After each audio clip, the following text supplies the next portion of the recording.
Joining the nation in paying homage to our fallen heroes are some of America's most senior veterans who served in World War II.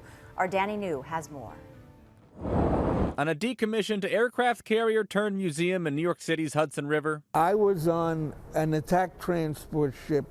98-year-old Arthur Grabiner is on a mission to make sure people understand what he and his shipmates went through while serving in World War II.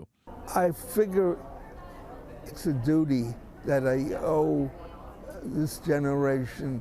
This is Bob getting ready to load his display up. And 500 miles south in North Carolina, 80-year-old retired Master Sergeant Bob Duke is delivering yet another shipment. Welcome to our garage. As he continues his now enormous operation of collecting lost golf balls at various courses and then selling them to support the Wounded Warrior Project. In the past 12 years, Bob and his wife Vicki have raised more than $500,000 to help veterans who are healing. I said, I'm going to start giving them money because I live on a golf course and people need golf balls. All over the country, veterans are still serving their country and communities, and some are even finally getting the recognition they always deserved. Like 100-year-old retired Corporal Benjamin Berry, who still remembers serving during the most pivotal moments of World War II, like the Battle of Normandy. You could hear the rockets going overhead. While serving in an all-black unit 80 years later, Benjamin still carries with him the racism that he and his comrades all experienced. Here we are in our uniforms representing, the United States, and they won't even let us eat in their restaurant. At Philadelphia's Veterans Day parade this past year, Benjamin was honored as the Grand Marshal. He said he was grateful, even if it still felt surprising. So it's the kickoff to summer, and prices are rising faster than temperatures. According to Fox News polling, take a look at this. A majority of Americans are putting vacations on the back burner this year, with 73% crediting financial struggles for the reason they are staying home. Here to break this all down, FreedomWorks economist to an advisor to the Trump campaign, Steve Moore, joins me now. Steve, it's always great to see you.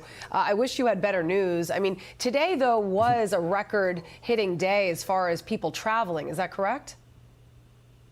Hi, Julie. Great to be with you, and happy Memorial Day. You too. People are financially stressed out, Julie, and we see that in so many areas, and now we're seeing it with the summer travel plans, that people simply can't afford it. Look at what's happened to airline tickets. Look what's happened to the gas price. Look what's happened to, eating out, whether it's at a restaurant or fast food. I mean, my goodness, you remember when they used to have the dollar meal at the fast food restaurants like McDonald's? Now, the other day, my son and I went to a McDonald's for 2 Big Mac meals are like $26. So I know. People are feeling the impact of these higher prices, no doubt about it. And it's what I call an affordability crisis.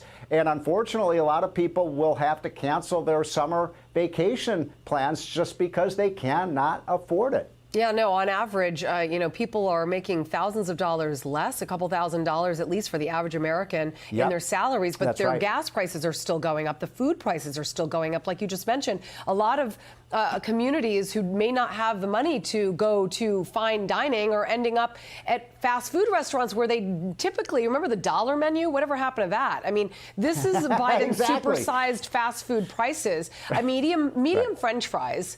Maybe people just shouldn't eat fries. Maybe that's my advice to you. But if you're going to eat fries, almost $5 for a medium fry. Back in 2019, it was $1.79. That's crazy. A Big Mac meal, $12.69. A Chipotle burrito, $10.70, up from $6.50. I mean, these prices are astronomical, and I don't understand why the Biden camp doesn't see this as being a seriously big problem. I mean, when Trump came out and he had his latest, rally, he talked about lowering taxes for everyone, and that's all that anybody wants to hear at this point. Because with taxes, in inflation and overspending, Americans are really hurting.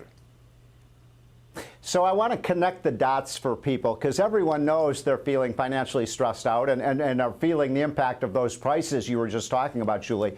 But I want to make sure people understand this did not happen by accident. It's a result, this is a simple economics lesson. And my hero was Milton Friedman, one of the greatest economists who ever lived, who's very famous for saying there's no such thing as a free lunch.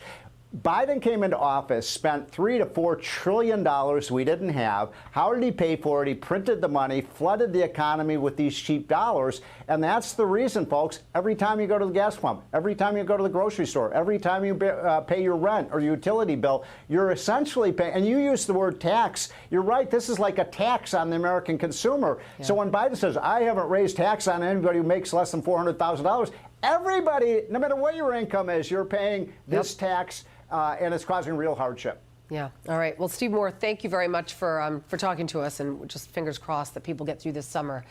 Thank you very much. I'm Steve Doocy. I'm Brian Kilmeade. And I'm Ainsley Earhart. And click here to subscribe to the Fox News YouTube page to catch our hottest interviews and most compelling analysis. Fox News Alert 2, senior Hamas officials and dozens of civilians are dead following an Israeli airstrike in Rafah yesterday. Officials with the Jewish state say civilians died from a fire that broke out after the strikes. Trey Yinks is live in Israel. Trey, what can you tell us about these civilians that have died in this attack? Yeah, hey guys, good morning. Yesterday we saw long-range rockets fired from Gaza towards central Israel, and later in the evening, horrific scenes out of Gaza's southernmost city of Rafah. The screams of Palestinian civilians pierced the air of Rafah. With nothing but buckets of water, bystanders try to extinguish the inferno. It's hell on earth. We went into the house and did not find anyone, Fadi Dukan says, when we checked over the wall and found a girl and a young man who had been cut into pieces. The Israeli military tells Fox News they launched airstrikes in Rafah and were targeting 2 senior Hamas militants, both killed in the strikes overnight. The IDF acknowledged reports about civilian casualties and said they are reviewing the incident. Sunday's bombardment comes after the International Court of Justice ordered Israel to halt its military operations in Rafah, a move Israel rejected, citing the more than 120 hostages still being held by Hamas and continued rocket fire from the Gaza Strip. Yesterday, Hamas targeted central Israel with a barrage of long-range rockets. This morning, the EU's foreign policy chief, Joseph Borrell, called the situation a dilemma. What we have seen in the immediate hours is that Israel continues the military action that has been asked to stop. Also, Hamas is launching rockets against Israel, so both sides don't respect the ruling of the court. Sunday's strikes come as indirect talks led by Qatar are set to resume this week between Hamas and Israel. Guys, back to you. Tens of millions of Americans are returning home on this Memorial Day, the final day of a record-breaking holiday weekend for travel in the U.S. The TSA says officers screened more than 2.95 million people at checkpoints across the country on Friday. That's the highest daily screening volume in TSA history. And the TSA recorded its third highest number of screenings just one day prior. CBS News correspondent Roxana Saberi is at LaGuardia Airport in New York City. Roxana, what's the scene like there today? Yeah, it'd be nice if people can do that. Well, we're at the Spirit Airlines departure gates at LaGuardia, and there's been a quiet stream of people coming through this morning. At LaGuardia, there have been some delays and cancellations, but nothing too eye-popping so far this morning. It could worsen as the day wears on because of the forecast that Alex just mentioned earlier. We're expecting possible severe thunderstorms with strong winds come through here in the late afternoon and evening. We spoke to one traveler named Dan from Charlotte, North Carolina. He traveled here on Friday, and he said he did have some troubles with his flight, but as of now, when on his way home, he says it's looking like smooth sailing. And we asked him, why did he choose to fly instead of drive? He said it was because of the pricing and the good schedule. Lindsay?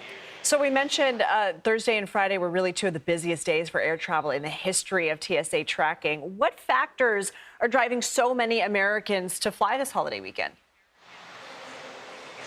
Well, in part, it is the pricing, like that traveler Dan told us. Airfares are an estimated 9.5% lower compared to last year. According to the travel app Hopper, they're an average of $260 per ticket, while rental cars cost about the same, and gas prices nationwide, according to AAA, are 2 cents higher than last year. So prices played a role for some folks in deciding to come to airports like this. As we've been hearing, the era of post-pandemic revenge travel is over, but a lot of people still want to spend money on experiences. And looking ahead to this summer, we're expecting to see even busier skies. AAA expects airlines in the U.S. to carry 271 million passengers this summer, and that's up more than 6% from last year. Lindsay? Revenge travel. That's the first time I've heard that term. Roxanne, as we previously reported, millions of Americans saw nasty weather this holiday weekend. To what extent has that impacted travel? Yeah, the nasty weather slowed airline travel for passengers on Saturday and Sunday, going through cities like Detroit, Chicago, and St. Louis. There were more than 11,000 delays over the weekend due to various reasons, including severe weather, but only 300 cancellations, so a lot more delays than cancellations. So far this morning, according to FlightAware.com, the main delays have been in Atlanta, which was hit by thunderstorms, including lightning. There was a ground stop there, but it's been lifted. There were also some delays in Dallas and Chicago O'Hare. And later today, there could be more ground stops in Philadelphia, Boston, Chicago, D.C., and here in New York because of the severe weather. Lindsay? The airports. All right, Roxana Saberi. Hopefully everybody gets home without a hitch. Thank you.